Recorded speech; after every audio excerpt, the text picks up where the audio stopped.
I wanted to share with you the role of the churches in Omaha and our partnership. And as I heard Dr. Poor discuss future plans, not only internally in her department, but externally, because internally, what happens internally with staff impacts outside too. And so we love our partnership with the health department. We've had some great partnerships with Douglas County on 3 grants actually now. CTG, CPPW, Tim is certainly familiar with all of that work.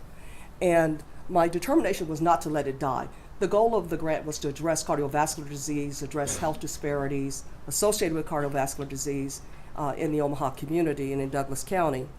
And as Dr. Wilkins asked the question, what do you do when the funds run out? And so we keep applying and we keep applying and trying to stay afloat. But the churches have been involved with health disparities for quite some time through those 2 grants. And then we were fortunate enough to partner with Creighton University for the REACH project.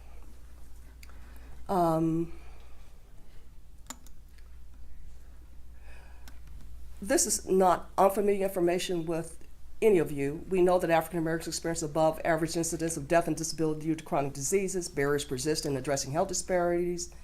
And we were trying to look at development of innovative ways in addressing these disparities. When we applied for the grant, this is we meaning Creighton University, in collaboration with the Omaha Housing Authority, in collaboration with the faith-based community, in collaboration with the schools and now Urban League. These were our numbers that allowed us to look at what we were going to be doing. We know that heart disease is the leading cause of death for both men and women. More than half of the deaths are due to heart disease. And in 2009, we're in men. We know that's the most common type of heart disease, killing over 370,000 people annually. When we look at, of the 735,000, 525 are first heart attack, and 210,000 happen in people who've already had a heart attack. Go back to one. Non-Hispanic blacks have the highest age-adjusted rates of obesity at 48.1%, followed by Hispanics at 42.5%, and non-Hispanic whites 34.5%, and non-Hispanic Asians only 11.7%. Obesity is higher among middle-aged adults 40 to 59 years of age and older adults age 60 and over than among younger adults. That's not a surprise to any of us in this room, is it? The leading cause of death here in Nebraska is heart disease. Black death rates from heart disease is about 25% higher than in whites. And the risk factors for cardiovascular disease we know is hypertension, obesity, diabetes, and use of tobacco.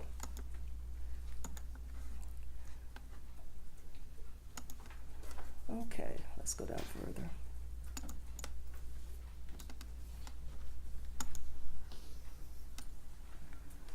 The incidence of hypertension in African Americans is about 29.4% versus 22.6% in Nebraska whites. And 30% of Nebraska adults were overweight and 27% were obese. Now I'm going to stop right there for just a moment. We partnered with University of Nebraska Medical Center, who decided to contract with my organization to help design a needs assessment specifically for African American churches. We interviewed about 9 churches were interviewed, pastors, and about 400 people, congregational members, were interviewed. They answered a very comprehensive, it was not a 1 or 2 question survey, it was 28 questions that they had to answer.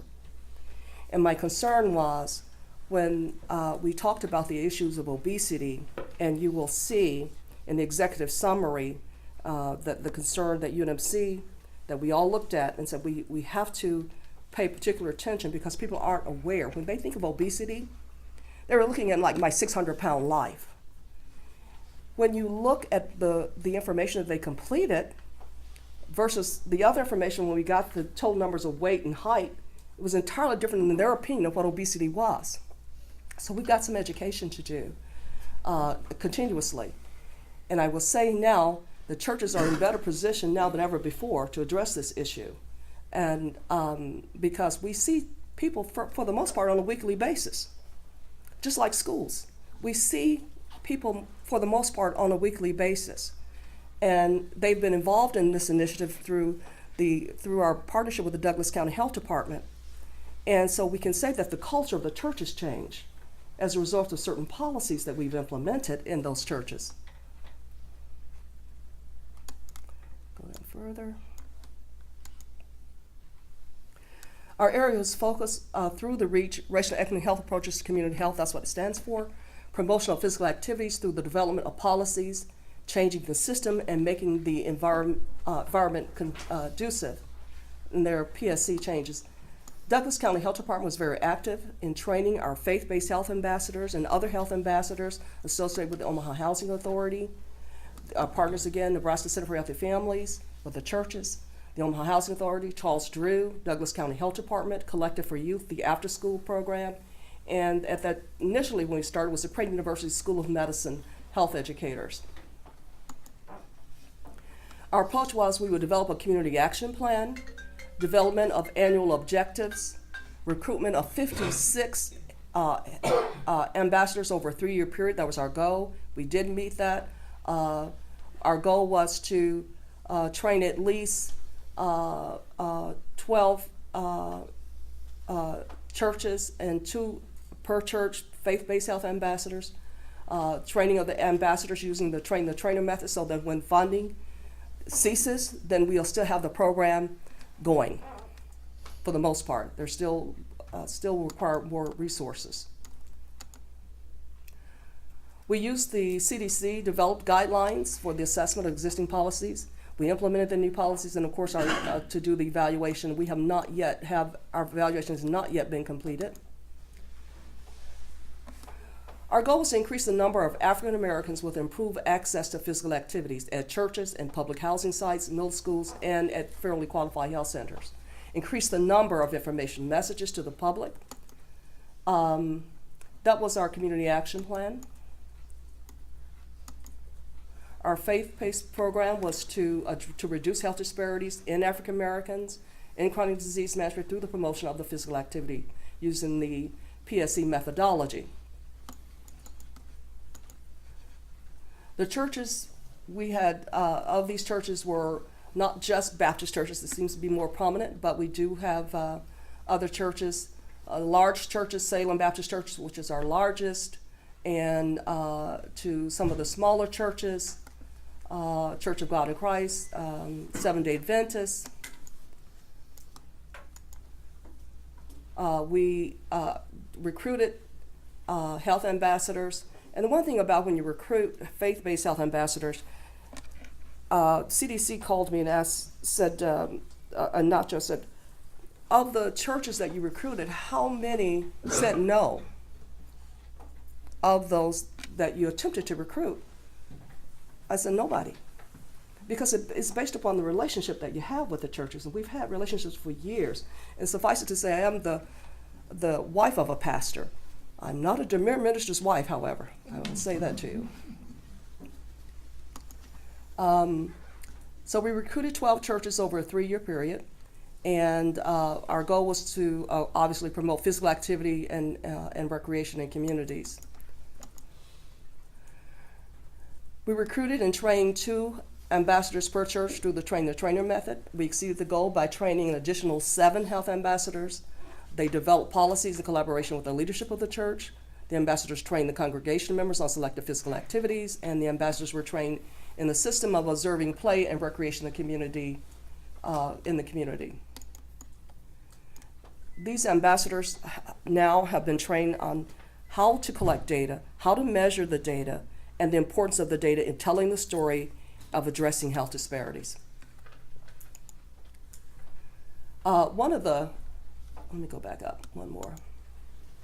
I'll give you an example of how these policies have changed. Churches when we first presented this information to them, they did not understand. They understood it a little bit better because we started this with CTG and PHHE. the importance of developing policies in your church and not just programs. And so this young man that you see up there, that happens to be my husband, and these were written policies that we had. And it was our policy to actively support members, understanding and adopting a living, healthy lifestyle.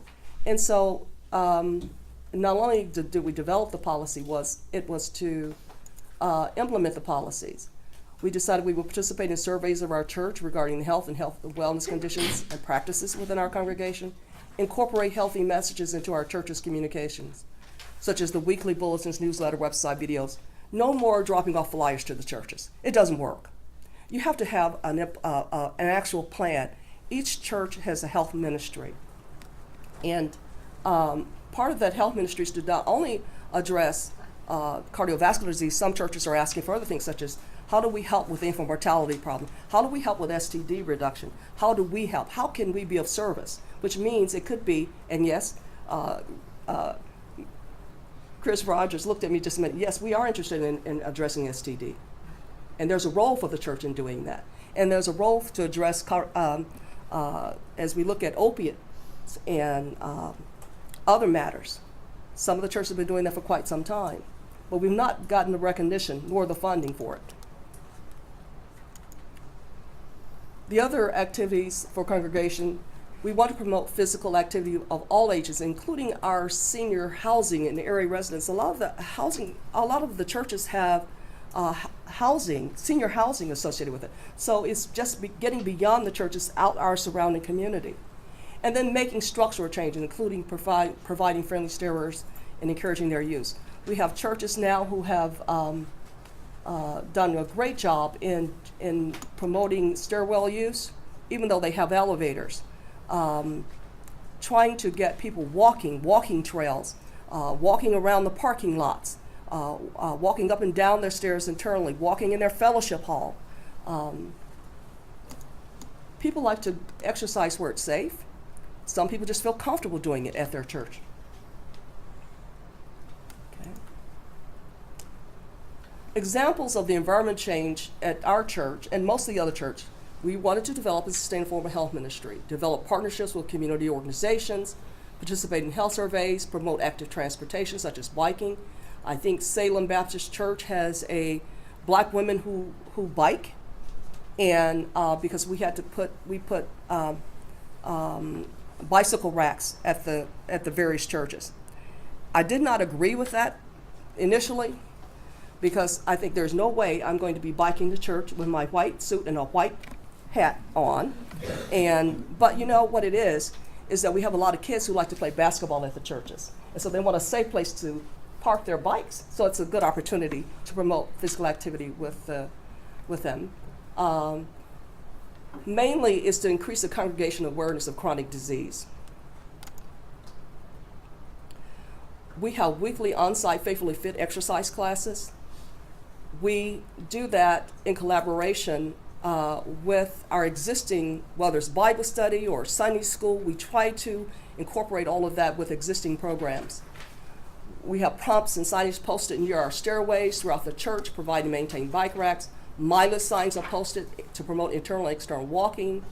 Our seniors exercise classes on Wednesday. We have the woman who led my class up until this last year. She was 98 years old. Her name is Sister Sadie Montgomery, former veteran, Ben. You've met her when you came to our church.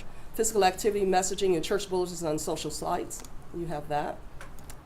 And then we have Physical Activity Day.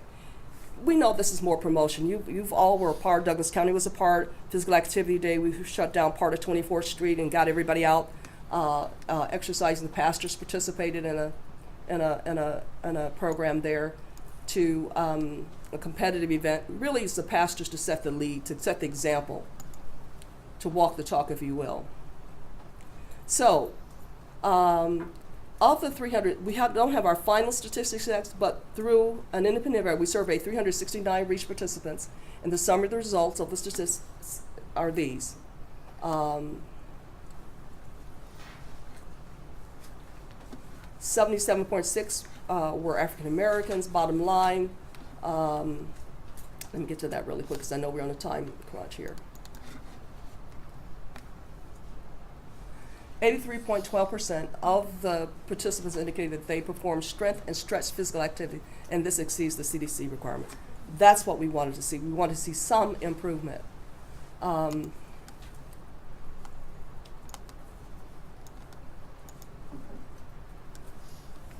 We know that through the African American churches, we've effectively engaged partners to generate awareness about the effects of physical activities in reducing chronic diseases. So when our grant was for 3 years. We got an extra 4 years for an extended year, and because we really thought it was kind of over, we're going to apply. We knew funding would perhaps come again, an opportunity.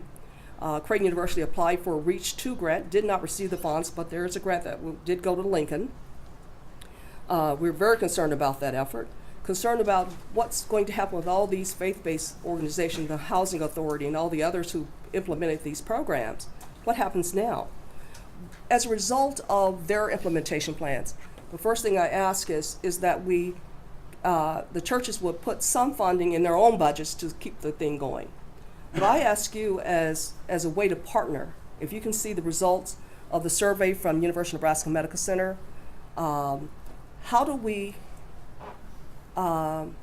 implement actual programs? How do we partner with Douglas County Health Department to provide screenings? And these are the things that they say they wanted, on-site services, and working with both partners. So as you look at your goals and objectives, Dr. Poor, for the year, how do you see the churches being a part of that effort and helping you to do that? Because they certainly want to. We have another role that we've played with the Nacho, and I'm trying to explain two things. It shouldn't be just the African American churches that we're involved with. It should be all churches.